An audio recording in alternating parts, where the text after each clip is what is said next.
G'day guys, Dennis here from Buster's Reef, and I figured I'd do a quick tank update. It's been a couple of weeks since I've done one, just been busy with a few things outside of my fish tank, but I've got some good news for you as well, which is always good. As you can see, the tank is starting to beat the algae bloom, and what you saw before was Buster. He's actually the namesake for Buster's Reef.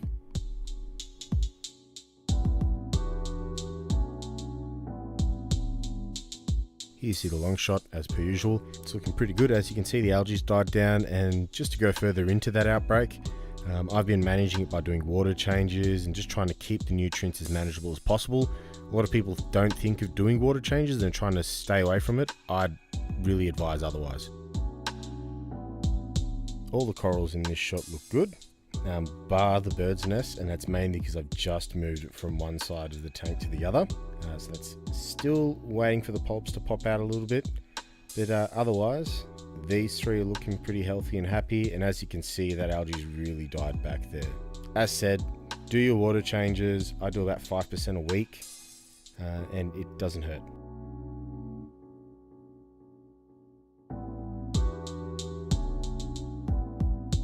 These pieces are all doing really well. You can see the snail up there and just the bare patch of rock, which is a welcome sight. I mean, it's been covered in algae since, but we're starting to get the top of it, which is always good. But all the frag plugs here, as well as that big piece on the top right hand corner, are starting to encrust on the rock, which is something that hasn't happened so far. There's been a bit of stagnation in the growth, primarily due to, as per the last update, I had a bit of a spike in alkalinity, but everything's back down to where it should be, around 8.4, so it's been pretty good. Also forgot to mention, after its quarantine session, the rabbitfish is actually in here and it is smashing that algae as well, so it's not just the snails. My favourite piece so far, which is the one I got from Darren, at the front left, the plating acro, that's seen better days as well, and that's due to the alkalinity spike, which kind of sucks, but it's starting to come back. Polyps are starting to come out and play, which is good.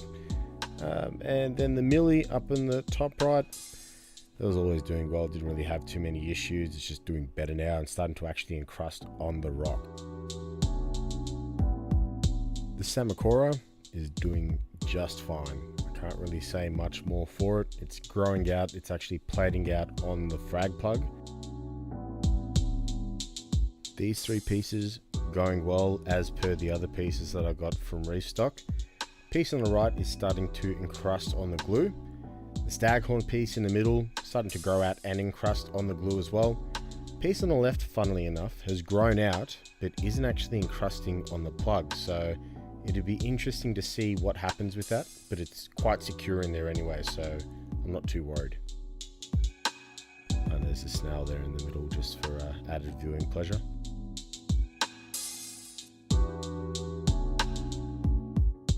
As for the leather, I've still been procrastinating as to whether I take it to my mate's place or not. I probably will.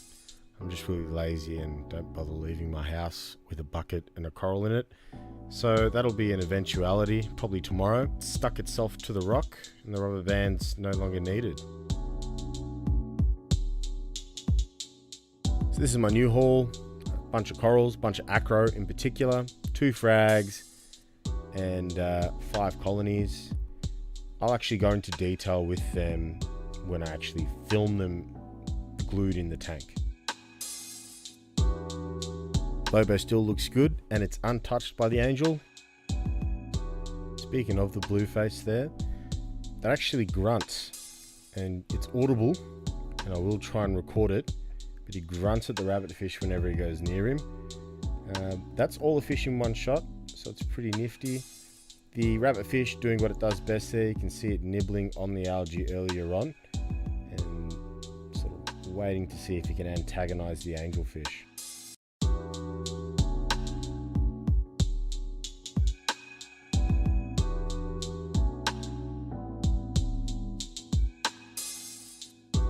I also got myself an angelfish, So they're not too common here in Australia. They're from the Red Sea, so it's pretty self-explanatory as to why you don't see them that often here. That's in quarantine, and I will actually film it in its quarantine tank on Wednesday.